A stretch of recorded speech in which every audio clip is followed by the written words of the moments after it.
तो हेलो, कैसे हैं आप सब? आशा करते हैं स्वस्थ होंगे, मस्त होंगे, फिट होंगे और फिट होंगे। तो इस प्रातःकालीन वेला में आप सभी बच्चों का बहुत बहुत धन्यवाद, स्वागत, वेलकम है।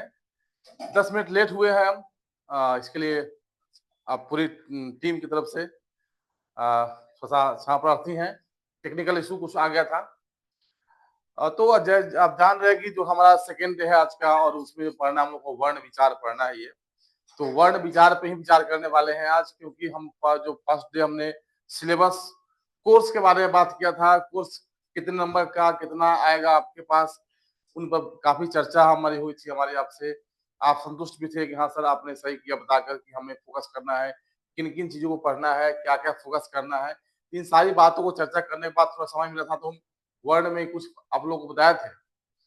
तो वर्ण का कुछ पार्ट बच गया है, तो आज व्यंजन वर्ण को पढ़ाने वाले हैं, और व्यंजन वर्ण के साथ साथ आपको पढ़ाने वाले हैं वर्ण संयोजन, वर्ण विखंडन, साथ साथ में वर्णों का उच्चारण स्थान। तो आज का भी क्लास मस्त जाएगा आपके लिए, वर्ण से ही संबंधित क्लास होगा आज का। तो सबसे पहले जो बच्चे नए जुड़े हैं, आज जुड़ रहे हैं, उनको बधाई है। और क्योंकि यही एक मार्ग है जहां से हम अच्छे नंबर प्राप्त कर सकते हैं। मैंने कल भी कहा था, प्रीवियस क्लास में कहा था कि अगर नंबर गेटिंग करना है तो जुड़िए हमसे। आपको बिलीव नहीं होगा, हमने 20 सालों का अनुभव झोंक दिया है आपके लिए। यहाँ पे 20 सालों से पढ़ा रहे बच्चों को, और सभी बच्चों को हाईएस्ट हाईएस्ट नंबर आपको यहाँ पे दिलाते हैं, ताकि बच्चे अच्छे मार्क्स लेके चले आए हमारे यहाँ से। और ऐसा होता भी है, सारे बच्चों का 91+ मार्क्स ही होता है हमारे यहाँ होता है। तो आप देख सकते हैं कि आज जो 16 डेज का जो चैलेंज कोर्स है, उसका हम पार्ट सेकेंड पढ़ रहे हैं। आज सेकेंड डे मेरा आज के लिए वर्ण विचार ही पढ़ेंगे। आज वर्ण वर्ण पे ही विचार करने वाले हैं, क्योंकि वर्ण है तो फिर शब्द है, शब्द है तो फिर वाक्य है, वाक्य है तो सारे संसार है, और सब भाषा में सब सिमटे हुए हैं। तो वर्ण को जानना बहुत जरूरी है, बेहद जरूरी है। आज पढ़ेंगे हम व्यंजन वर्ण को, और व्यंजन वर्ण के साथ वर्ण का संयोजन, वर्ण का विखंडन, और साथ में वर्णों का उच्चारण स्थान, जो आपके एग्जाम में कहीं ना कहीं से प्रश्न आते हैं इससे। और एग्जाम में नहीं आया तो वर्ण तो जरूर पढ़ना है कि वर्ण से संधि पकड़ाएगा आपका। जब तक वर्ण नहीं कंप्लीट होगा, संधि भी आप सही से नहीं कर सकते हैं आप वहां पे संधि को। So just start. तो आप देख सकते हैं यहाँ पे सेकेंडरीज है, और मैं हूँ यहाँ आपका educator motivator Visheshwar Pandey, B Pandey sir यहाँ पे हैं। तो शुरू करते हैं वर्ण को आज। वर्ण विचार। आपके पास यदि कॉपी कलम है तो आप लेकर बैठ जाएंगे, अच्छा रहेगा आपके लिए। कॉपी कलम होगा आपके पास यदि, तो आप लेके बैठे कॉपी कलम को, बेस्ट रहेगा आपके लिए।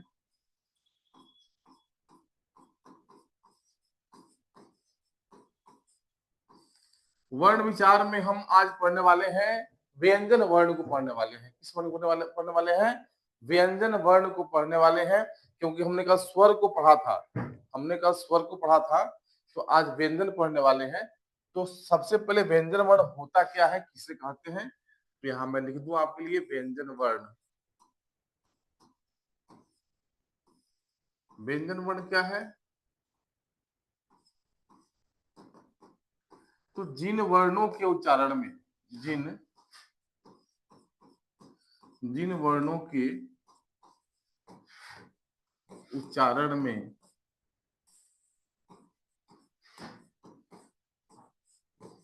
स्वर वर्णों की सहायता, स्वर वर्णों की स्वर वर्णों की सहायता ली जाती हो।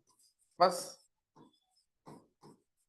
स्वर वर्णों की सहायता ली जाती हो,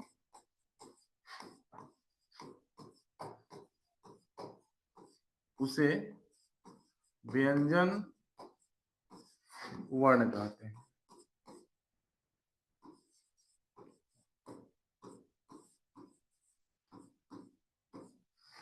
जिन वर्णों के उच्चारण में स्वर वर्णों की सहायता ली जाती है, उसे व्यंजन वर्ण कहते हैं। और देखेंगे जैसे कैसे इसमें होता है। हमने कहा यहाँ पे क, हमने कहा यथा मतलब होता है जैसे, संस्कृत में यथा क। तो क का जो संबंध है वह किससे है? क किन से टूटता है, मतलब क्या क में स्वर वर्ण आते हैं क्योंकि क एक क्या है, व्यंजन वर्ण है। तो व्यंजन वर्ण का जो उच्चारण होता है वह स्वर के साथ मिलने से होता है। तो बिल्कुल आते हैं बाबू मेरे। क को अगर क को तोड़ते हैं आप, क को तोड़ते हैं तो क हलन जोड़ अ होता है, क हलन जोड़ अ होता है। तो ये बनता है, क बनता है अपने यहाँ पे, यहाँ पे। तो यानी कि क में जो है ना अ जुड़ता है, अ आ रहा है। क से अगर क को तोड़िएगा तो क धन अ, यानी कि क में अ लगा हुआ है, तब ये बना हुआ है आपका क बना हुआ है। पहले कहीं से इसमें स्वर वर्ण आ गया। ये अ क्या है, अ एक स्वर वर्ण है, अ एक क्या है, एक स्वर वर्ण है। तो कहीं ना कहीं से ये बात साफ हो गया कि व्यंजन वर्ण में जो है ना स्वर वर्ण की सहायता से ही उनका निर्माण होता है और स्वर वर्ण से ही वह बनते हैं। तो क्लियर हो गया आपको यहाँ से। इससे पहले से कुछ आप इसको पढ़ चुके होंगे, लेकिन चैप्टर हम शुरू किए हैं तो चाह रहे हैं कि थोड़ा आपको इसको अंदर से आपके अंदर जो हिचेशन है उसको दूर कर दें। तो मैं इसको बता रहा हूँ आपको यहाँ पे। अब ये व्यंजन वर्णों की, जो व्यंजन वर्णों की संख्या है वो कितनी है? व्यंजन वर्णों की संख्या, वर्णों की संख्या, व्यंजन वर्णों की संख्या बाबू कहीं कहीं इसको देता है 33 देता है, कहीं कहीं 42 देता है, कहीं कहीं 52 भी देता है, लेकिन 33 मान चलिएगा आप। व्यंजन वर्णों की संख्या कितनी होती है? 33 होती है। क्लियर? इसके बाद आते हैं व्यंजन वर्ण के कितने भेद होते हैं, ये समझ लेते हैं यहाँ पे। तो व्यंजन वर्ण के, व्यंजन वर्ण के 3 भेद होते हैं। कितने होते हैं? 3 भेद होते हैं।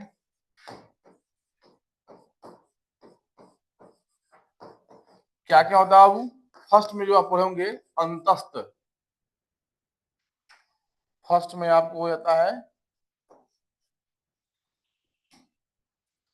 स्पर्श व्यंजन,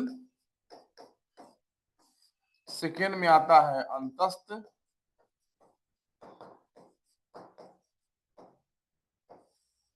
और थर्ड में आता है उष्म।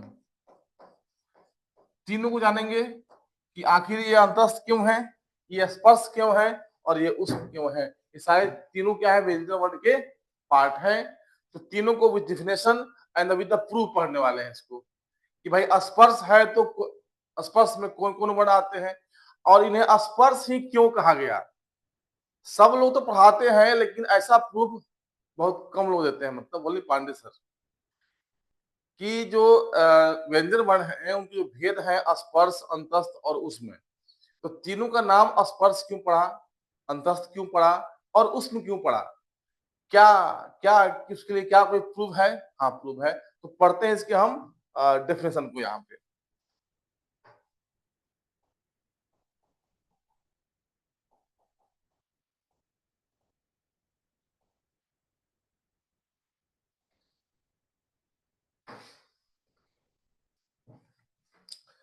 तो सबसे पहले जो है स्पर्श पढ़ते हैं व्यंजन वर्ण के प्रकार में।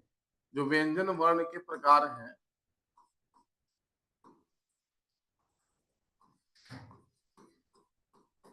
व्यंजन वर्ण के जो प्रकार हैं, इस प्रकार में सबसे जो पहला आता है मेरा स्पर्श व्यंजन आता है। क्या आता है? स्पर्श व्यंजन। कैसे इस पहचानेंगे इसको हम यहाँ पे? तो छोटा सा ट्रिक है, इसको मैं डिफाइन करता हूँ। हालांकि छोटा सा परिभाषा इसका है, क से म तक के वर्ण को स्पर्श वर्ण कहते हैं। छोटा सा परिभाषा है, लेकिन मैंने कहा कि नहीं प्रूफ के साथ दूंगा, तो भाई प्रूफ दिखाना पड़ेगा आपको। तो आप इसको बना सकते हैं, जिन वर्णों के, जिन वर्णों के उच्चारण मुख के अंतर्गत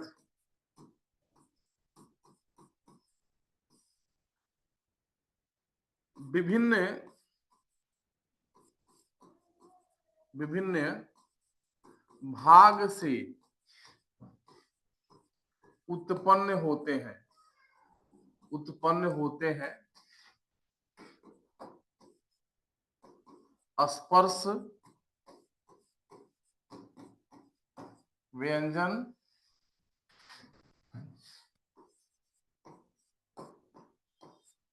कहलाते हैं।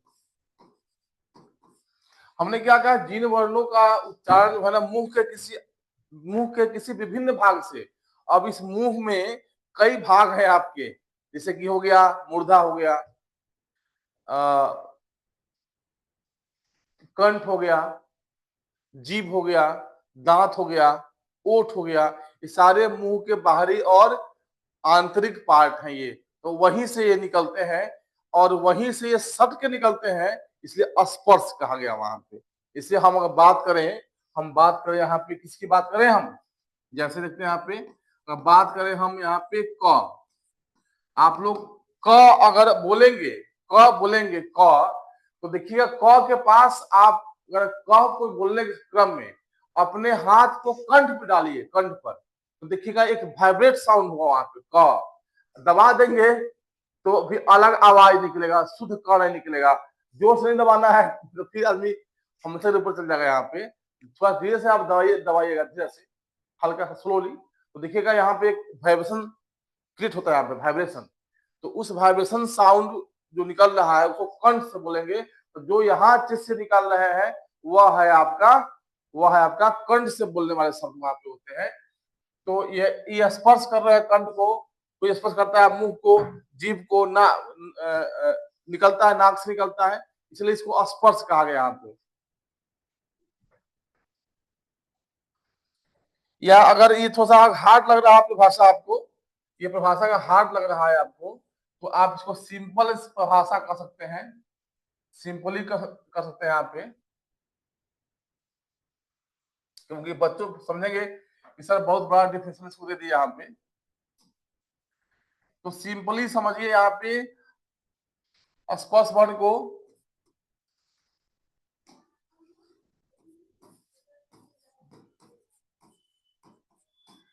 स्पर्श वर्ण क्या है, सिंपली समझिए इसको आप।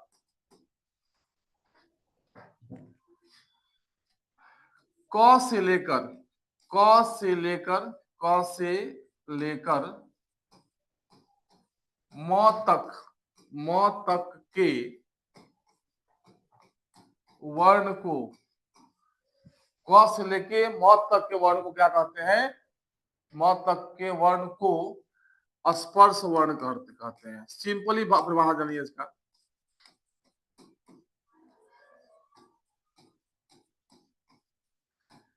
अब इसमें क से म तक में क्या क्या आते हैं, तो देखो क से म तक में क्या आता है, क वर्ग आता है, क वर्ग,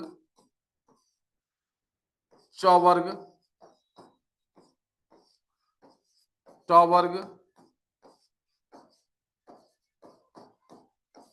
च वर्ग,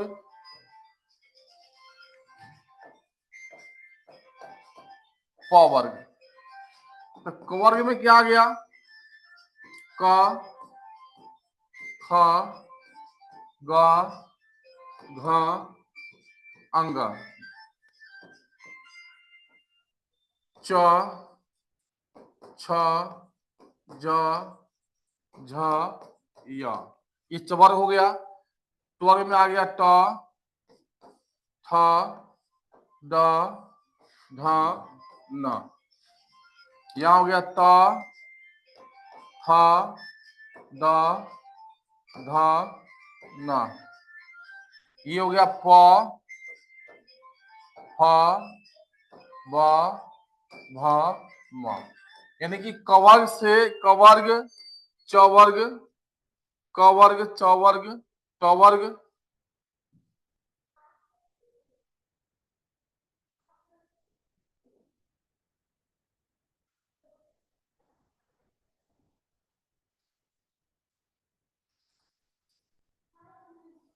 टवर्ग, तवर्ग और पवर्ग, यानी ये सारे क्या है, सारे वर्ण हैं। और इसको हम लोग ना ट्री में बनाते हैं, मतलब देखिए कैसे बनाते हैं ट्री के यहाँ पे।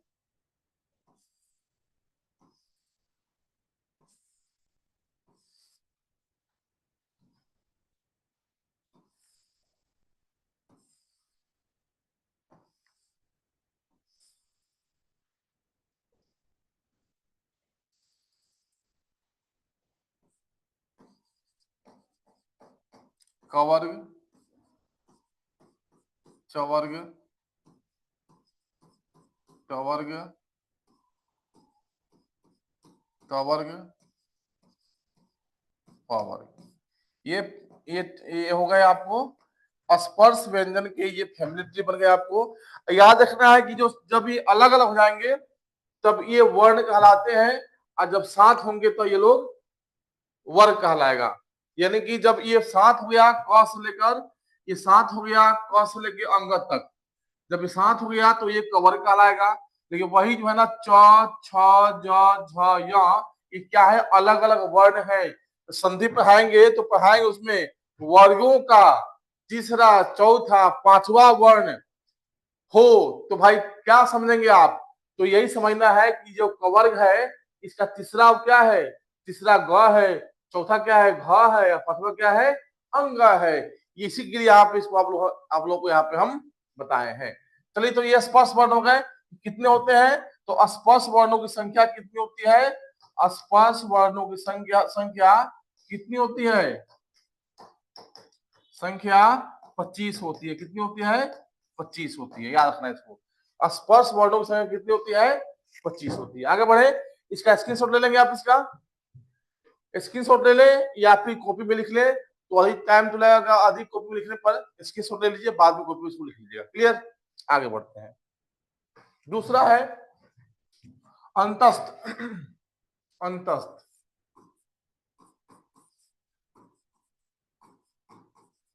अंतस्थ हो गया,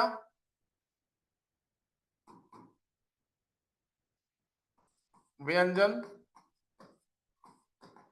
कहता है यहाँ पे अंतस्थ व्यंजन क्या होता है, कौन कौन होते हैं, तो य, र, ल और व, मात्र 4 कुछ वर्ण है जिसको अंतस्थ व्यंजन कहते हैं हम लोग। य, र, ल, व को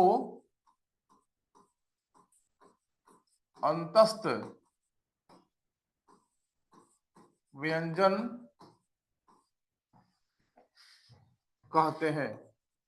अच्छा, ऐसा क्यों कहते हैं इसको अंतस्थ भाई? यहाँ पे अगर बात कोई करे कि हम इसको अंतस्थ क्यों कहते हैं, तो इसलिए कहते हैं क्योंकि जब भी आप इसका उच्चारण करते हैं ना तो ये अंदर की तरफ जाता है, इसलिए अंतस्थ हो गया, मतलब अंदर की तरफ अंतस्थ, तो इसको बोलते हैं अंतस्थ व्यंजन कहते हैं। ठीक है, क्लियर। तीसरा आता है इसमें आपको उष्म व्यंजन। क्या आता है तीसरा इसका, उष्म आता है। क्या आता है, उष्म व्यंजन। इसको बोलते हैं तालव्य स, मूर्धन्य स, दंत स, ह। दंत स ह उष्म व्यंजन कहलाते हैं, उष्म व्यंजन कहलाते हैं।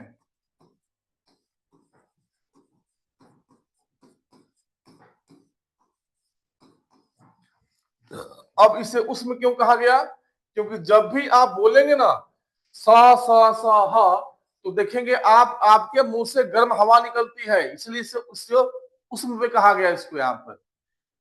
इसलिए इसको कहा गया उष्म, क्योंकि उष्म मतलब होता है गर्म होता है। तो जब भी श बोलेंगे श, तालव्य श, मूर्धन्य श, दंत स, ह, तो इससे हम इससे गर्म हवा फील करते हैं, इसलिए हम इसको उष्म व्यंजन कहते हैं। तो आशा करते हैं समझ गए होंगे आप। इसके बाद जो है हमको पढ़ना है, यानी कि अब कह सकते हैं कि अंतस्थ वर्णों की संख्या कितनी हो गई, अंतस्थ वर्णों की संख्या बाबू कितनी हो गई, अंतस्थ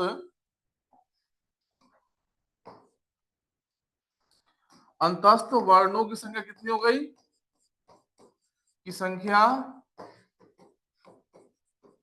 4 हो गई। और फिर उष्म वर्णों की संख्या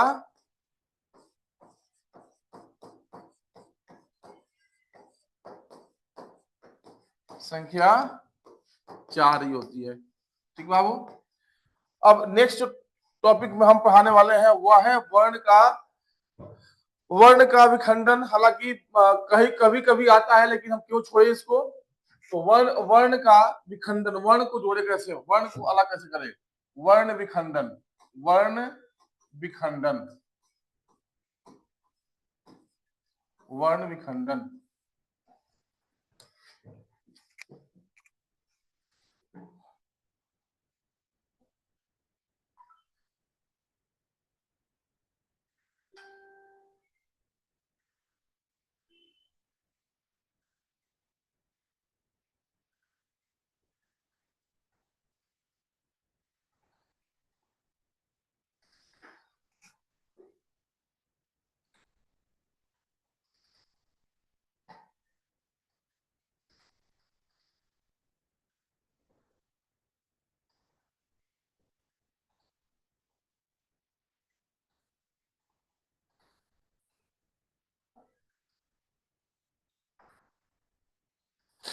वर्ण विखंडन को पढ़ने से पहले, वर्ण विखंडन को पढ़ने से पहले हमें क्या करना है, हमें क्या करना है, हमें जानना होगा कि भाई वर्ण का विखंडन कैसे करें हम। उसके लिए है, उसके लिए आपको क्या करना होगा, उसके लिए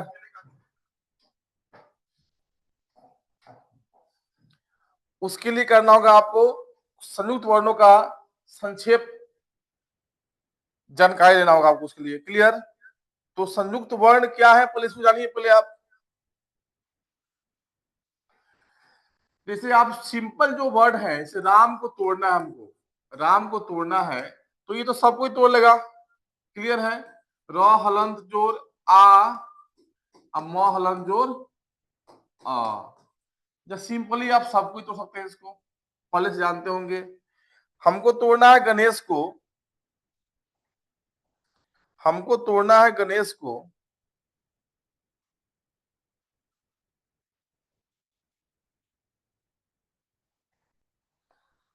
तो ये भी सिंपल है।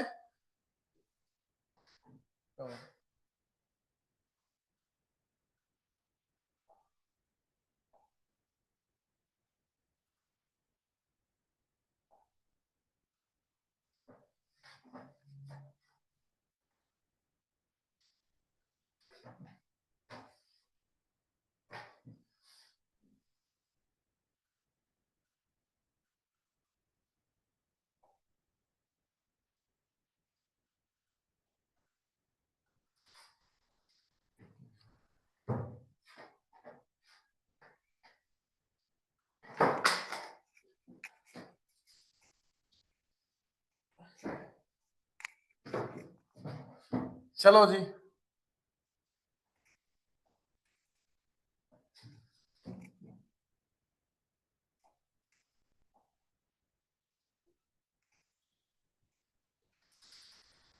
हम बताए थे यहाँ पे कि राम को तोड़ना है तो र जोड़ आ जोड़ म जोड़ अ, ठीक है। गणेश को तोड़ना है, गणेश को तो क्या तोड़ोगे, ग हलंत जोड़ अ, न हलंत जोड़ ए, स हलंत जोड़ आ, गणेश हो गया। बट लेकिन, लेकिन अब यही इसी में कुछ आता है, ऐसा वर्ण आता है,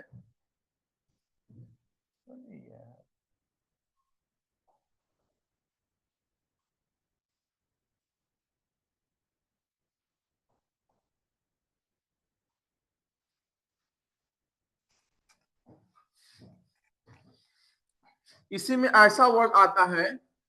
अब आ गया यहाँ पे तोड़ना है परीक्षा, तोड़ना हमको परीक्षा।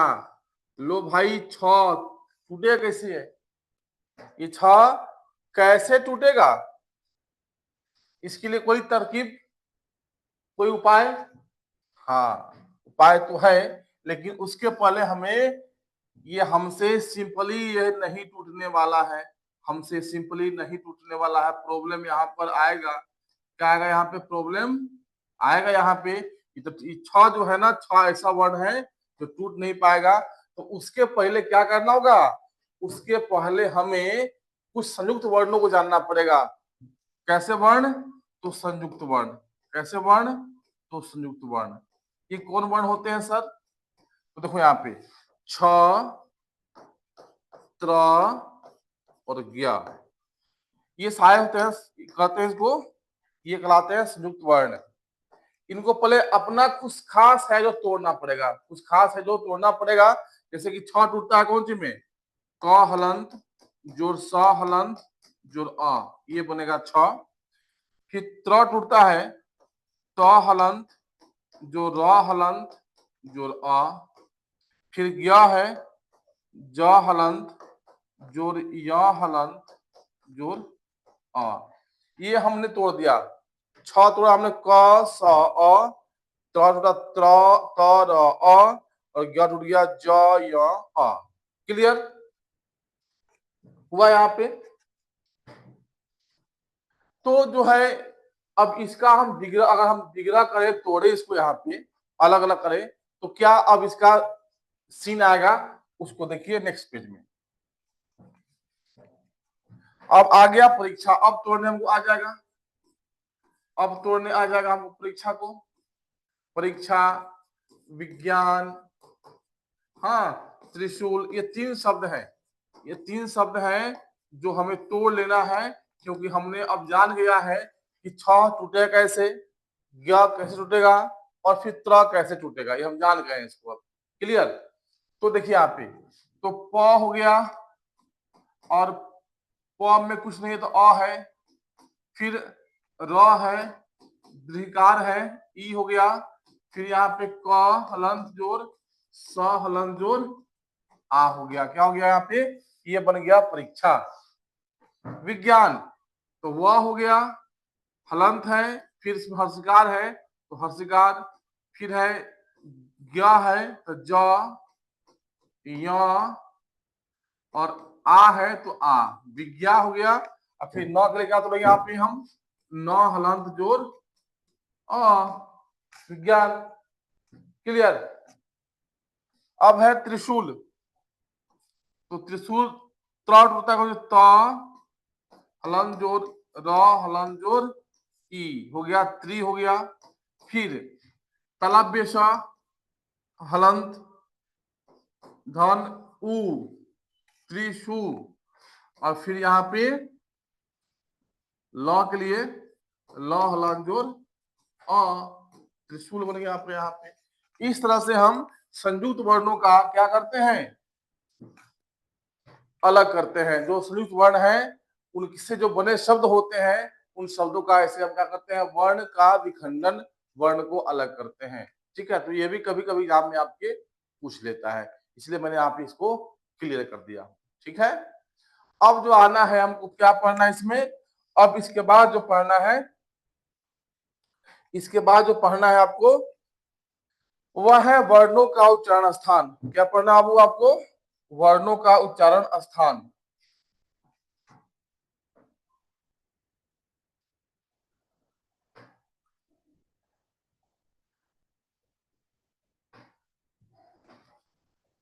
अब जो है पढ़ना है वर्णों का उच्चारण स्थान। देखिए ये क्या होता है सर जी? ये एग्जाम में पूछता है आपको, ये वर्णों का उच्चारण स्थान एग्जाम में पूछता है आपको। उच्चारण स्थान जो एग्जाम में आपकी हमेशा ये आता ही आता है। इसको जान लेना है आसानी से कि वर्ण का जो हम लोग बोलते हैं ना, वह होता है उसका उच्चारण स्थान होता है, उसको वहां पे जो हम बोलते हैं उसको बोलते हैं। ठीक है? तो सबसे पहले उच्चारण स्थान क्या होता है इसको समझिए यहाँ पे। वर्णों का उच्चारण, वर्णों का उच्चारण, उच्चारण मुख के अंतर्गत, मुख के अंतर्गत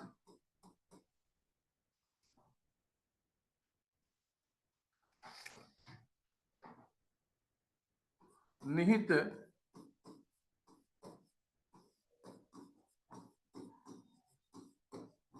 विभिन्न अंगों से ध्वनियां टकराकर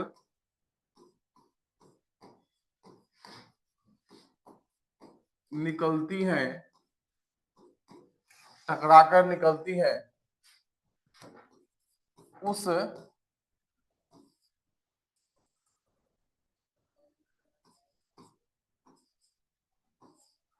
टकराहट वाले स्थान को, उस टकराहट वाले स्थान को वर्णों का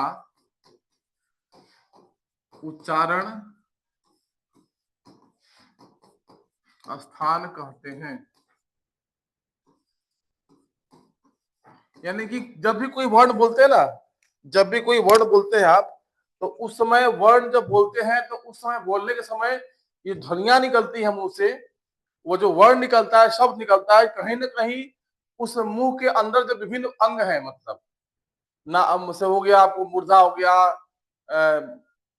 तालु हो गया, जीभ हो गया, ओठ हो गया, इन सभी से नासिका है, मतलब मुंह के अंदर या बाहर जो भी अंग से निकल रहे हैं शब्द वर्ण, उनको उस जगह का बोलते हैं उच्चारण स्थान बोलते हैं। क्लियर? तो अब ये हो गया, इसका इसका डेफिनेशन हो गया। जैसे हम बात करते हैं क की। क एक वर्ण है बाबू, तो ये क कहां से निकलता है? क कहां से निकलता है? तो क जो निकलता है वो कहां से निकलता है? कंठ से। कहां निकलता है? कंठ से। इस प्रकार से जितने भी वर्ण हैं कहीं ना कहीं आपके शरीर के अंदर जो मुख के अंदर पार्ट है उससे टकरा कर निकलते हैं। तो वह टकराने वाला जो जगह हो गया उसी को बोलते हैं हम लोग उसका उच्चारण स्थान। तो हम नेक्स्ट जो पेज में देखेंगे यहाँ पे, वह देखेंगे हम यहाँ पे क के लिए क्या होता है? कंठ होता है। क्या होता है? कंठ होता है। इस प्रकार सारे जो वर्ण है कहीं ना कहीं से वह मिलते हैं। तो जो नेक्स्ट पेज हम दिखा रहे हैं आपको, ये रहेगा आपको वर्णों का उच्चारण स्थान। आप आराम से यहाँ देख सकते हैं कौन कौन वर्ण किससे मिलते हैं, इसको आप स्क्रीनशॉट ले लेंगे, या इसका जो पीडीएफ होगा, जो इसका पीडीएफ होगा आपके अंदर एप्स में डाल दिया जाएगा, वहां से भी लोड करके इसको आप पढ़ सकते हैं, वहां से कोई दिक्कत।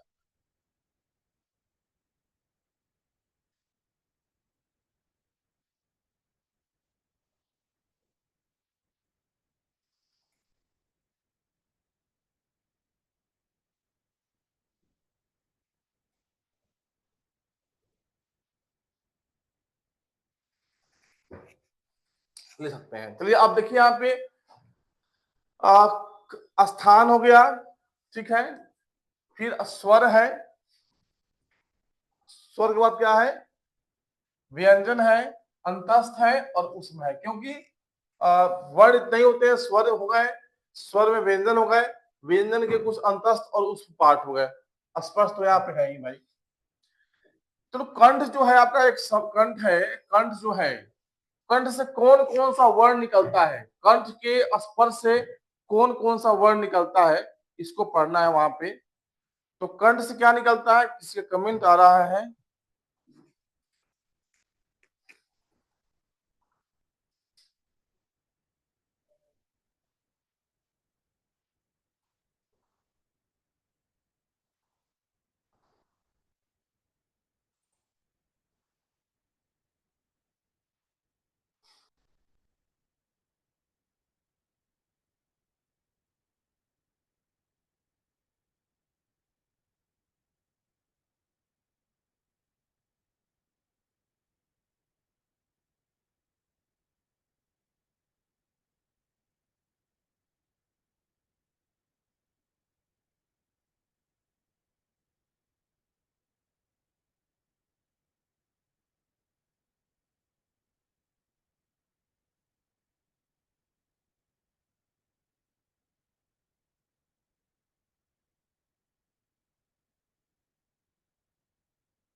हेलो।